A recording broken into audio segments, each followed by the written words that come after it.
여러분 안녕하십니까? 네, 함께 해주셔서 대단히 감사드립니다. 오늘 마지막 세션인데요.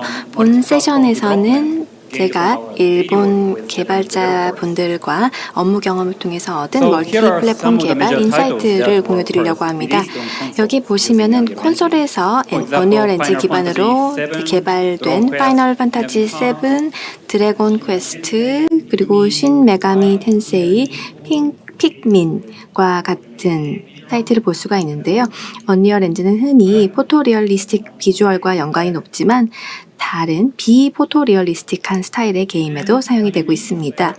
그리고 일본 시장의 독특한 특성에 대해서 말씀드리겠는데요. PC 게이머 수가 아주 빠르게 증가하고 있지만 콘솔, 특히 닌텐도 스위치가 여전히 일본 게임 시장을 지배하고 있다라는 것입니다. 많은 타이틀이 하나의 플랫폼에 국한되는 것이 아니라 멀티 플랫폼에서 출시되기 때문에 그래서 철저한 최적화가 상당히 요구됩니다. 에픽 게임즈는 굉장히 다양한 도구를 제공해서 멀티 플랫폼 개발을 지원하고 있는데요. 확장성 설정, 그리고 프로파일링 도구, 그리고 자동화 테스트, 그리고 CI 도구까지 저희가 지원하고 있습니다. 하지만 저희 개발자 협력팀 같은 경우에는 여러 개발자들과 소통을 하고 있는데요. 이런 말씀을 많이 듣습니다. 우리 게임 출시 2달밖에 안 남았는데 특정 플랫폼에서 3FPS밖에 안 나와요. 어떡하죠? 어떻게 빠르게 만들죠? 아마존에서 예약 판매 이미 시작했는데요. 이렇게 말씀을 하십니다. 그리고 플랫폼 QA팀에서 연락이 왔습니다. 게임이 가이드라인을 위반했습니다. 라고 얘기하는데요. 엔진에서 그런 건 처리해 주는 거 아닌가요? 이렇게 말씀을 주십니다. 아니면 메모리가 부족해서 게임이 아예 론칭이 안 돼요.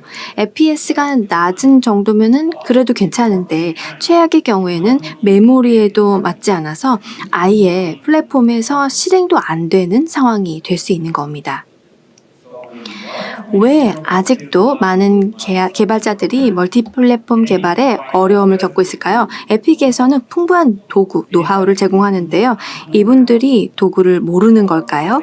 아니면 알지만 쓰지 않은 걸까요? 아니면은 혹시 또 다른 요인이 있을까요? 네, 어떤 요인이 있는 걸까요? 그래서 우선 대부분의 개발자들이 실제 멀티 플랫폼 게임 개발을 어떻게 하고 있는지 알아봐야 됩니다.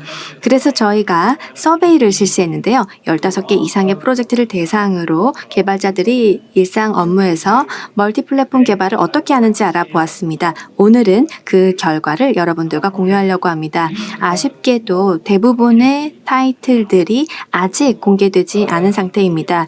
그리고 성공 사례보다는 좀 어렵다, 이런 부분이 힘들다, 이런 답변이 대부분입니다. 그래서 구체적인 프로젝트 이름을 공개하기는 좀 어려움을 양지해 주시기 바랍니다. 그리고 오늘은 플랫폼별 설정에 대해서 혹은 특정 하드웨어 관련 사양에 대해서는 다루지 않겠습니다. 이런 주제는 NDA 위반의 소지가 있기 때문이고요. 그리고 역시 모바일 관련 주제도 다루지 않을 겁니다. 하지만 오늘 제가 공유드릴 인사이트는 아마도 모바일에도 충분히 개발 도움이 될 거라고 생각합니다.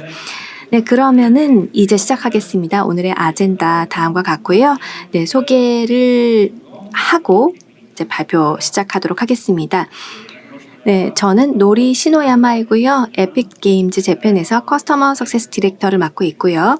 그리고 기술 지원팀에서 매니저를 맡고 있습니다. UE5를 담당을 하고 있고 기타 에픽 시스템, 에코시스템을 저희가 지원을 하고 있습니다. 네, 이제 그러면은 본격으로 시작해 볼 수 있도록 하겠습니다. 먼저 제가 이제 설문조사 결과를 바탕으로 이제 가장 중요한 일반 지침에 대해서 말씀드리도록 하겠습니다. 바로 프로파일링과 최적화에 대한 마인드셋이 가장 중요하다라고 말씀드립니다. 지금부터 제가 이제 여러 플랫폼을 보여주는 다이아그램을 공유 드릴 텐데요. 하지만 사용하는 색상은 특정 플랫폼을 지칭하지는 않습니다. 빨간색, 초록색은 이제 특정 플랫폼과는 무관합니다. 컬러는 그냥 무작위로 지정이 되었습니다. 네, 그럼 질문 드리겠습니다. 프로파일링과 최적화가 즐겁다. 손들어 주시기 바랍니다. 저는 개인적으로 좋아하지 않습니다. 하지만 좋아하든 혹은 싫어하든 게임이 하드웨어에서 실행이 되려면 프로파일링과 최적화는 피할 수가 없죠. 하드웨어가 아무리 발전해도 마찬가지입니다. 멀티 플랫폼 개발을 할 때는요, 개발 초기부터 CI와 그리고 도구들을 활용을 해서 모든 플랫폼에서 성능을 지속적으로 측정하는 것이 이상적입니다. 하지만 실제로 보면은요, 개발 후반부에야 최적화를 시작하는 경우가 많이 있습니다. 네, 바로 여기에서 문제가 시작이 되는데요. 이제는 피해야 할 실패 사례 몇 가지 살펴보겠습니다. 첫 번째가 이제 가장 흔한 경우인데요. 바로 개발 후반까지 실제 하드웨어에서 테스트 안 하는 경우입니다. 개발자들은 모든 것들을 PC에서 빌드를 하고요. 심지어 트레일러 제작이 끝난 후에 모든 플랫폼에서 동시 출시한다라고 발표합니다. 이렇게 극단적인 사례는 좀 줄어드는 추세이지만요. 여전히 발생합니다. 예를 들어서 내부 검토 혹은 퍼블리셔 승인 과정에서 PC 빌드만 사용하는 경우가 많이 있는데요.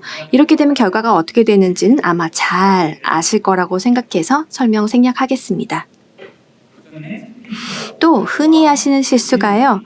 바로 각각의 플랫폼별로 긴 빌드와 쿠킹 시간을 피하려고 이제 콘솔 수준의 CPU라던가 GPU, 메모리 사양을 맞춘 PC에서 게임을 실행을 하고 여기에 대해서 프로파일링을 진행을 하는 경우인데요.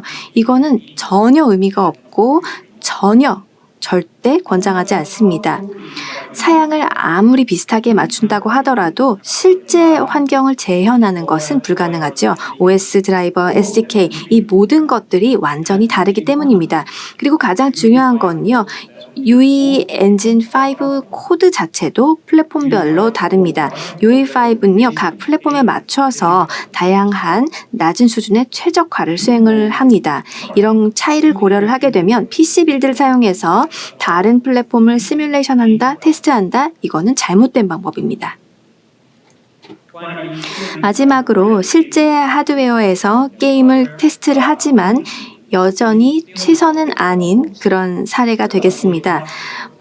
멀티 플랫폼 테스트의 번거로움을 피하기 위해서 일부 팀은 가장 높은 사양의 플랫폼에서만 테스트를 하고 거기서 잘 되면 안심하는 경우가 있는데요. 물론 심리적으로는 안심이 되겠지만 저사양 플랫폼에서의 성능은 절대 보장하지 않습니다. 네, 이런 점을 말씀을 드리면은 저희 클라이언트의 답변은 다음과 같습니다. 저사양 플랫폼에서는 그냥 해상도 하고 LOD만 낮추면 되지 않나요? 라고 하지만 그게 아닙니다. 문제는 그래픽만이 아니죠. 게임이 메모리에 맞지 않으면 한 프레임도 렌더링이 되지 않고 이렇게 되면 크래시가 나죠. IO가 느리면 게임 경험이 답답하고 플레이가 불가능해집니다. 또 다른 실패 사례 공유 드리겠는데요. 여러분 최적화가 즐거우신가요? 네, 마지막이지만 아주 중요한 실패 사례 말씀드리겠는데요. 바로 에디터 도구에만 의존을 해서 최적화를 하는 겁니다. 실제 하드웨어에서의 성능을 충분히 확인하지 않는 경우가 되겠습니다. 혹시 여러분 이런 최적화 팁을 보신 적이 있나요? 유튜브 튜토리얼이라던가 그 블로그에서 보신 적 있나요? 예를 들면 리소스 모니터나 콘텐츠 브라우저를 확인해서 과도하게 큰 텍스처를 줄이세요. 이런 조언 보신 적 있을 겁니다. 아니면은 드로콜이 너무 많으니까 드로콜을 줄여야 됩니다. 이런 조언 보신 적 있죠?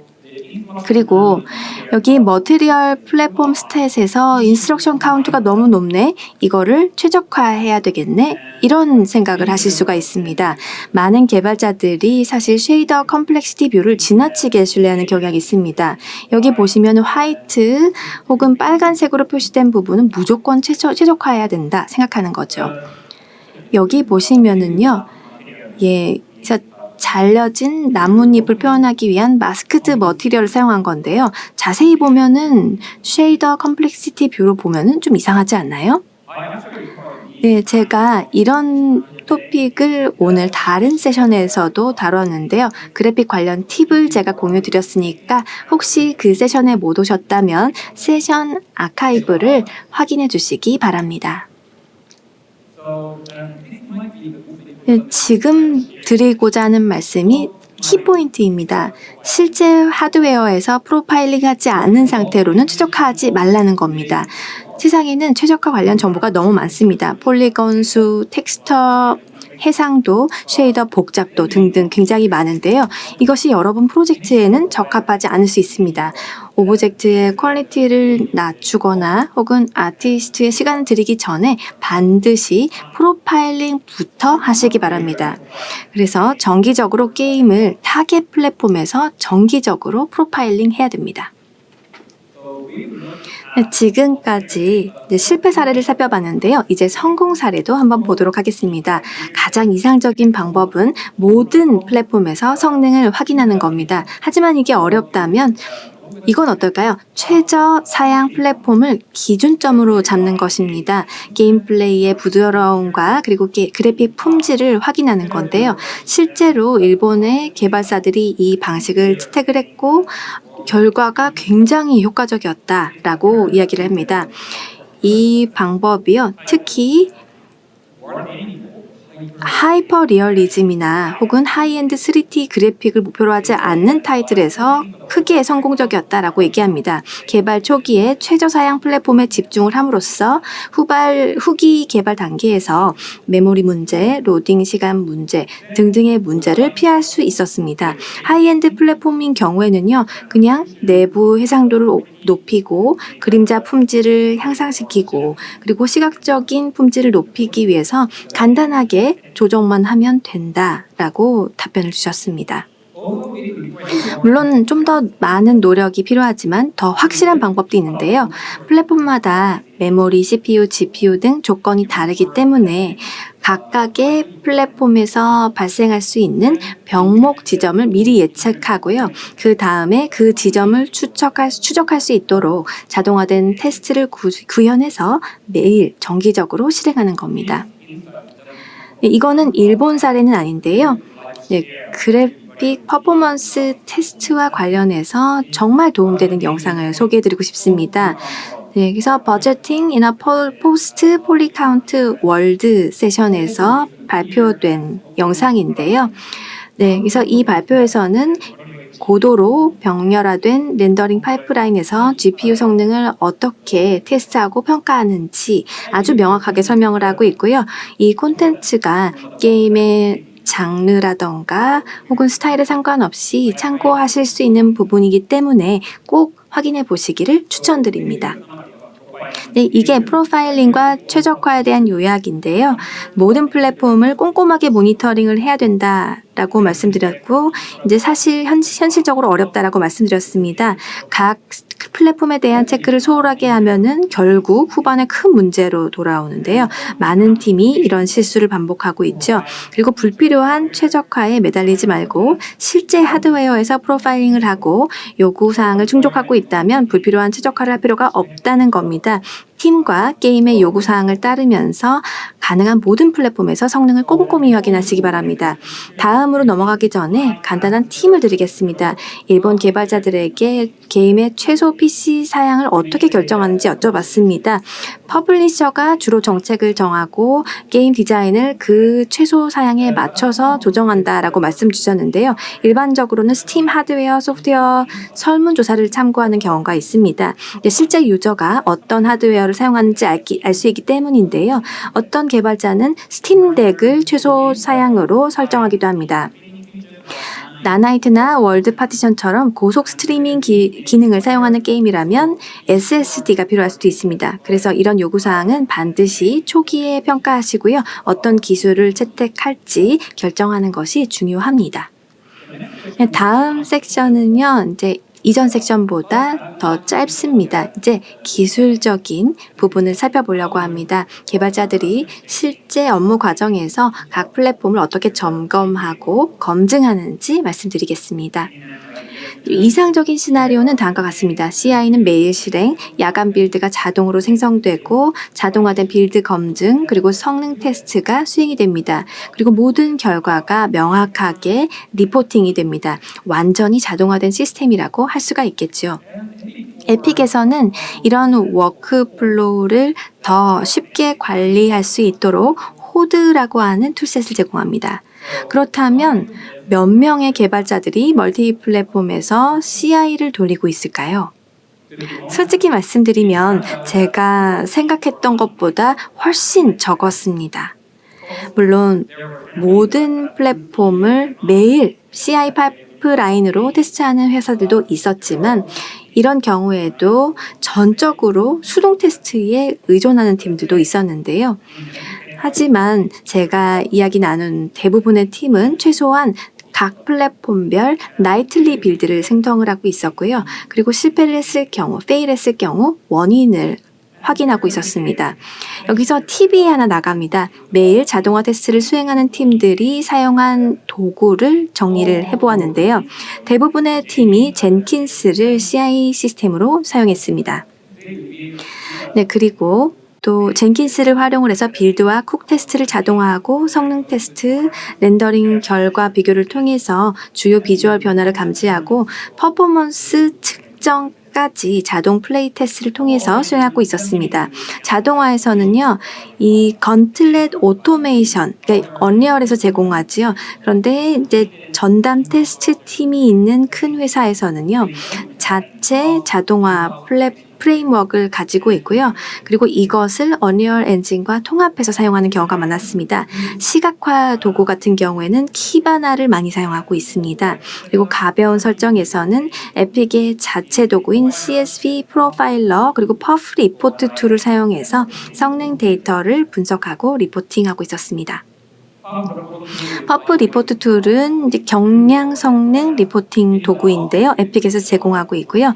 외부 서비스와 통합할 필요가 없이 성능 데이터를 바로 시각화해서 볼 수가 있습니다. 성능 테스트를 이제 막 시작하는 경우에 굉장히 좋은 출발점이 될 수가 있습니다. 네, 그렇다면 왜 팀들이 CI를 사용하지 않고 있을까요? 가장 큰 이유는 바로 인력과 자원의 한계입니다.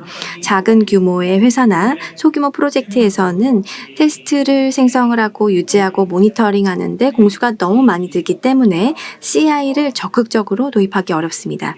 그런데 대규모 회사, 대형 프로젝트에서는 프로젝트의 전담 CI 엔지니어가 배치되어 있습니다. 그래서 여러 프로젝트를 감독하는 CI 전문가가 있어서 CI를 체계적으로 운영할 수 있습니다.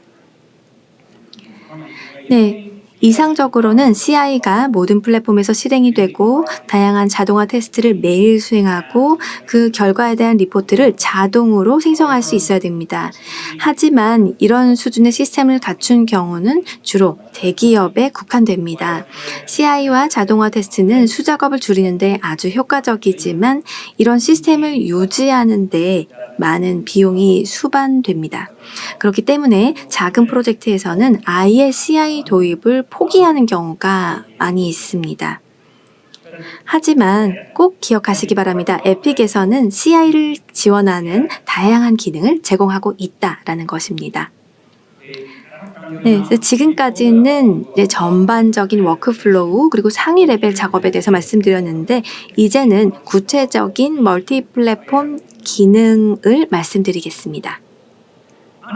언리얼에서는요, 멀티 플랫폼 개발을 지원하는 다양한 도구를 제공하고 있는데요. 이 기능들을 하나씩 살펴보면서 일본 개발자들이 어떻게 활용하는지도 함께 말씀드리겠습니다.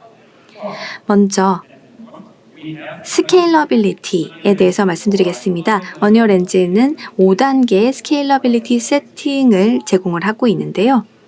로우, 미디엄, 하이, 에픽, 시네마틱의 단계가 있습니다. 이 설정은 에디터에서 동적으로 조정할 수가 있고 런타임 중에도 콘솔 변수를 통해서 조정할 수 있습니다. 그래서 이 시스템은 콘솔뿐만이 아니라 PC에서의 그래픽 설정 그리고 예를 들면 인게임 퀄리티 옵션에도 널리 사용이 되고 있습니다. 그렇다면 스케일러빌리티 레벨에서 뭘 제어할 수 있을까요? 바로 스케일러빌리티 이니 파일에 이런 것들이 정의되는데요. 예를 들어서 섀도우 퀄리티를 에픽으로 설정을 했을 때 이 파일의 값이 기록이 되어 있습니다. 이렇게 되면 프로젝트별로 덮어쓰기가 가능하고요. 그래서 니즈에 맞게 맞춤화된 설정을 구현할 수 있습니다. 한 가지 주의사항은요. 이 스케일러빌리티 설정은 엔진 버전 업데이트마다 변경될 수 있다는 겁니다. 에픽은 이 실제 타이틀 개발에서 얻은 경험과 그리고 새로운 엔진 버전에 도입된 개선사항과 최적화를 바탕으로 지속적으로 설정을 조정하고 있기 때문에요. 엔진을 업그레이드 한 다음에 시각적인 품질이 갑자기 달라지거나 성능이 변했다면 가장 먼저 확인해야 될 것은 바로 스케일러빌리티 설정에 변경이 있었는지 하는 겁니다. 스케일러빌리티 설정은 각 플랫폼의 디바이스 프로파일 .ini 파일에 적용이 되는데요. 여기에 이제 추가 콘솔 베리어블을 넣어서 동작을 더 세밀하게 커스터마이즈 할 수가 있습니다. 이게 언리얼 엔진 구성의 기본적인 부분이고요. 저희 서베이에서 확인한 바로는 모든 프로젝트가 스케일러빌리티 세팅 그리고 커스텀 C바를 결합해서 사용을 하고 있었습니다. 이를 통해서 플랫폼별 동작과 그리고 최적화를 정의하고 있었습니다. 다음은 프리뷰 플랫폼인데요. 혹시 언리얼 엔진 에디터에서 바로 다른 플랫폼 미리 보기 기능이 있다는 걸 알고 계셨나요? 이 기능을 활성화하시면은 디바이스 프로파일 .ini에서 정의된 설정에 따라서 렌더링 결과를 확인할 수 있습니다. 스케일러빌리티 설정 그리고 플랫폼별 오버라이드도 여기에 포함됩니다. 네, 이 기능은 UE 5.6에서 업데이트 되었고요. 텍스처 스트리밍과 텍스처 그룹 미리 보기도 지원이 됩니다. 게임이 실제 타겟 플랫폼에서 실행되는 모습과 훨씬 가깝게 재현될 수가 있죠. 제가 설문에서 이야기 나눴던 모든 사람들이 이 기능을 알고 있었습니다. 하지만 안타깝게도 누구도 이걸 정기적으로 사용하고 있지 않았는데요. 이유는 두 가지입니다. 아티스트나 다른 팀원들이 매일 업무 과정에서 각 플랫폼의 시각적인 결과를 수동으로 일일이 확인하는 것이 어렵다는 것이고요. 그리고 에뮬레이션이 성능이나 렌더링 부하를 정확하게 반영하지 못하기 때문에 결국은 실제 하드웨어에서 테스트를 해야 되는 경우가 있다라는 겁니다. 하지만 여러 해상도와 화면 비율을 확인해야 되는 모바일 개발에서는 이 기능이 좀 더 가치가 있지 않나 생각합니다. 다음은 머티리얼 퀄리티 스위치 기능인데요. 이 기능을 사용하면 하나의 머티리얼이 다양한 스케일러빌리티 레벨에 맞추어서 조정이 될 수 있습니다. 스케일러빌리티가 로우로 설정이 되면 무거운 계산은 완전히 생략할 수 있고요. 시네마틱으로 설정하면 최고의 시각 품질을 위해서 고비용 함수를 포함시킬 수 있습니다. 역시 비슷한 기능이 나야가라에도 있는데요. 나야가라 스케일러빌리티입니다. 나야가라 에디터에서 스케일러빌리티 아이콘을 클릭하면 사용할 수 있습니다. 스케일러빌리티 세팅 창이 열리고요. 그러면은 각 스케일러빌리티 레벨별로 개별 값을 구성할 수 있습니다. 언리얼 엔진은 스케일러빌리티의 단계에 따라서 에셋을 조정할 수 있는 기능을 제공하는데요. 그렇다면 이 기능들은 실제로 잘 활용되고 있을까요? 네, 아쉽게도 거의 사용하고 있지 않았습니다. 혹시 플랫폼 오버라이드라는 기능이 스태틱 메시 그리고 스켈레탈 메시 텍스처에도 있다는 거 알고 계셨나요? 예를 들어서 각 플랫폼별로 에셋의 최소 LOD를 설정하거나 혹은 LOD 전환 속도를 조정할 수 있는데요. 이 기능은 그럼 잘 사용되고 있을까요? 역시 거의 아무도 사용하고 있지 않습니다. 네, 지금까지 이제 일본의 인사이트 말씀드렸는데요.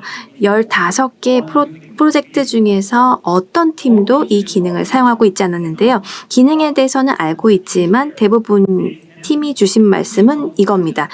플랫폼별로 에셋을 따로따로 조정할 수 없다라는 건데요. 일반적으로 선호하는 거는 더 넓은 범위의 설정을 사용하는 겁니다.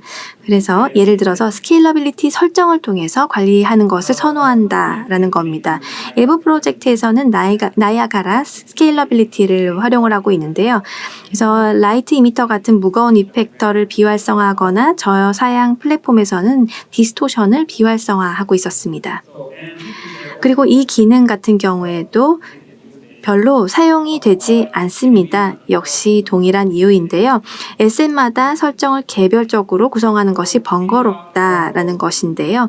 네, 실제로 사용했던 팀의 피드백을 한번 살펴보면은 민 로드를 배경 에셋에만 적용하거나 아니면 채택은 하고 싶지만 모든 플랫폼에서 이제 컷신의 LOD 제로가 필요해서 적용을 못했다. 혹은 UI 텍스처에만 사용을 해서 이제 4K 플랫폼과 다른 플랫폼을 구분하기 위해 UI 텍스처에만 사용한다라는 겁니다. 네, 처음에 제가 이 동일한 페이지를 보여드렸죠. 이제 게임이 플랫폼에서 이제 거절되는 경우가 있습니다. 그래서 따라서 미리 이제 체크를 해야 되겠죠. 각 플랫폼의 가이드라인을 사전에 확인을 해야 되고요. 그리고 게임에 문제점이 있는지 미리 점검하는 것이 중요합니다. 언리얼 엔진이 기본적인 부분은 처리하지만 모든 것을 자동으로 보장해 주진 않지요. 그래서 플랫폼 가이드라인은 직접 검증을 하셔야 됩니다. 플랫폼사는 저희 언리얼 엔진 사용했으니까 어쩔 수 없어요. 이런 변명은 절대 받아주지 않습니다.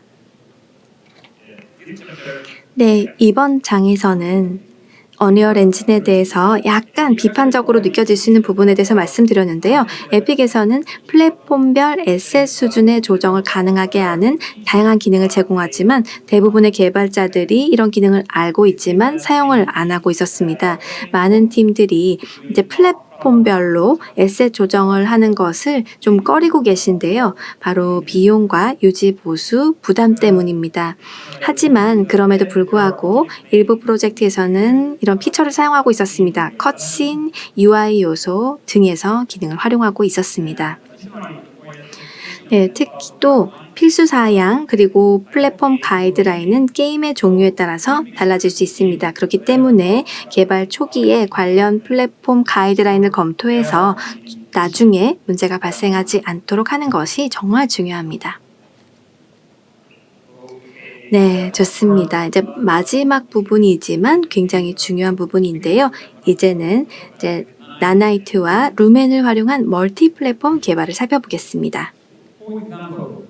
예를 들어서 나나이트와 루멘을 고사양 PC에서는 활성화하지만 이 기능을 지원 안 하는 PC에서도 게임 플레이를 허용하고 싶다면 어떤 접근이 가능할까요? 솔직히 말씀드리면 많은 프로젝트가 아직 이 문제를 해결하려고 노력 중에 있습니다. 그래서 아직 공유드릴 수 있는 부분은 그렇게 많지 않습니다. 하지만 일부 훌륭한 사례들이 있고 그 중에 하나를 소개해 드리려고 합니다. 네, 작년에 언리얼 페스트에서 발표가 있었는데요. Obscure Techniques for Better Development Experience and Visual Candy라는 강연이 있었습니다. 이 강연에서는 루멘을 사용하거나 혹은 사용하지 않고 장면 구성하는 방법을 설명하고 있고요. 아주 간단한 방법으로 스카이라이트를 조정하는 꿀팁을 소개하고 있습니다. 제가 일본 개발자분들에게는 이 강연을 강추하고 있고요. 여러분들께서도 꼭 확인해 보시기를 권장드립니다. 기다려야 되나요? 루멘은 정말 훌륭한 기능이죠. 실시간 글로벌 일루미네이션을 지원하는데요. 여기서 보시는 것처럼 그냥 간접광만 처리하는 기능이 아닙니다. 직접 스카이라이트 오클루전까지 개선해 주는데요. 왼쪽 이미지는 루멘이 활성화되어 있습니다. 그래서 장면은 오직 스카이라이트로 조명되는데요. 창면을 통해서 스카이라이트이 들어오고 그리고 부드러운 그림자를 볼 수가 있습니다.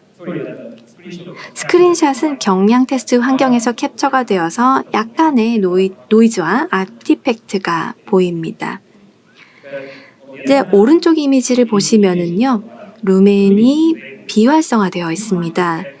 그러니까 여기서 보시면은 장면이 그냥 어두워졌을 거다라고 예상할 수 있지만 그림자가 완전히 사라졌죠. 루멘이 없으면 스카이라이트 오클루전 자체가 계산되지 않기 때문입니다. 그렇기 때문에 이 오브젝트가 모든 방향에서 스카이라이트에 의해서 조명이 되기 때문에 음영과 대비가 완전히 사라지게 되죠. 네, 그렇다면 이걸 어떻게 처리할 수 있을까요? 장면이 충분히 스태틱하다면 베이킹을 해볼 수가 있죠. 그래서 루멘은 비활성화하고 그리고 라이트 베이킹을 해볼 수 있습니다. 하지만 이번 경우는 동적 조명이 필요한 시나리오라고 한번 가정해 보겠습니다. 이게 우리 출발점입니다. 왼쪽에서 보시는 것처럼요. 루멘은 오클루전을 제공합니다. 문제는 루멘 없이 오른쪽에 비슷한 결과를 어떻게 구현할까라는 겁니다. 라이트 베이킹 없이 어떻게 할까 하는 겁니다. 비교를 위해서 루멘을 끈 이미지를 왼쪽으로 위치시켰습니다. 디스턴스 필드 앰비언트 오클루전을 활성화시키면은요, 이제 거리 필드 데이터가 필요하지만 이제 객체와 환경 간의 컨택이 더 강하게 표현될 수가 있습니다. 물론 빛의 방향성, 예를 들면 창문을 통해서 들어오는 스카이라이트는 없지만 손실된 그림자의 일부가 성공적으로 복원됩니다.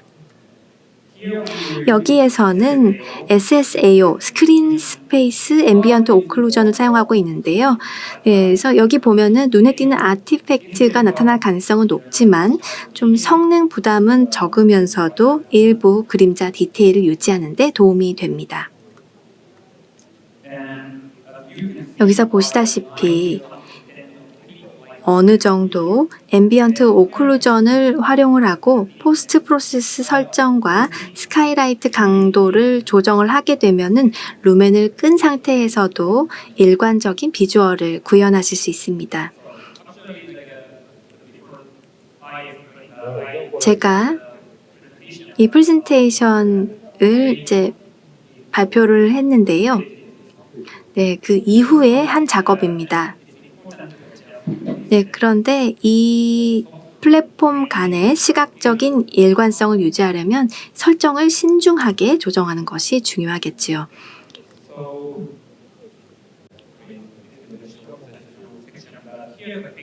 네, 이거는 이제 루멘에 대한 서머리가 되겠습니다.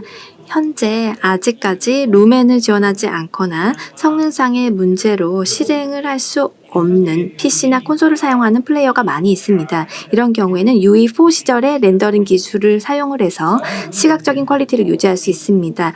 루멘은 주로 글로벌 일루미네이션 기능으로 주목을 받는데요. 가장 실제로 큰 영향을 주는 기능은 바로 스카이라이트 오클루전 기능입니다. 루멘 없이 이 효과를 재현하려면 우리가 신중하게 우회 방법 그리고 꼼꼼한 설정 작업을 취해줘야 됩니다. 다음으로는 나나이트를 살펴보겠습니다. 나나이트를 지원하지 않는 플랫폼에서는 폴백 메쉬, 대체 메쉬를 사용할 수 있는데요. 폴백 메쉬는 나나이트 메쉬 자체를 나나이트로 렌더링을 할 수 없을 때 대신 렌더링되는 메쉬 버전을 의미합니다. 대체 메쉬는 원래 나나이트 메쉬의 저 폴리곤 비전을 렌더링 해주는데요. 하지만 주의사항은 있습니다. 만약에 장면에 인스턴스가 굉장히 많은 경우 혹은 심지어 고유 메쉬라던가 혹은 복잡한 데이터가 많이 포함된 경우에는 대체 메쉬가 사용하는 기존 렌더링 방식이 성능이라던가 메모리에 병목을 초래할 수 있습니다. 예를 들어서 GPU 씬이 비활성화된 플랫폼에서는 자동 인스턴싱이 지원되지 않을 수 있는데요. 이렇게 되면 나나이트 메쉬가 전혀 인스턴싱이 되지 않을 수 있다는 의미입니다. 나나이트를 지원하지 않는 플랫폼은 픽셀 기반 스트리밍 기능이 없기 때문에 고유 메시가 아주 많으면 메모리 부담이 크게 증가할 수 있습니다. 그래서 이 문제를 해결하기 위해서 현재 메시 스트리밍을 사용하는 것이 도움될 수 있습니다. 프로젝트 세팅에서 렌더링 그리고 메시 스트리밍 항목을 보면은 메시 스트리밍을 할 수 있는 옵션이 있는데요. 활성화하고 나면은 스태틱 메시 에셋이나 LOD 그룹 설정을 통해서 스트리밍할 LOD 수를 조정할 수 있습니다. 다만 이 기능을 적용한 사례가 지금 현재는 매우 적고요. 지금 에픽게임즈 재팬에서 현재 활용 사례를 수집하고 있습니다.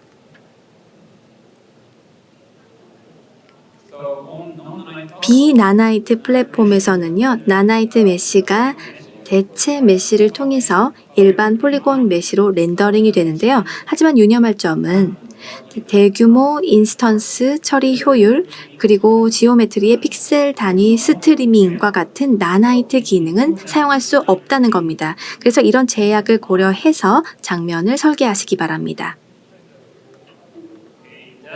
네, 지금까지 이제 일본에서 제가 얻은 인사이트를 폭넓게 말씀을 드렸고요.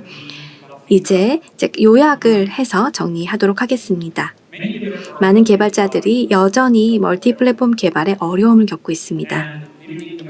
완벽한 자동화 테스트 시스템이 있다면 좋겠지만 현실적으로는 쉽지 않을 수 있기 때문에 각 팀에 맞는 창의적인 해결책을 찾아보는 것이 바람직합니다. 에픽게임즈에서는 멀티플랫폼 개발을 위한 다양한 도구를 제공하고 있는데요. 대부분의 사용자들이 에셋 수준에서 변경 가하는 것을 꺼리는 경향이 있습니다. 게임 엔진이 모든 게임 사양과 그리고 플랫폼 가이드라인을 보장하지는 않습니다. 충족을 보장하지 않기 때문에 항상 직접 확인하셔야 됩니다. 또 슬라이드에는 나와 있지 않지만요. 고급 UE5 기능, 나나이트나 루멘 같은 기능을 사용할 계획이라면 해당 기능이 지원되지 않는 테스트 플랫폼에서도 조기에 테스트를 해보는 것이 아주 중요합니다. 네, 경청해 주셔서 대단히 감사드립니다.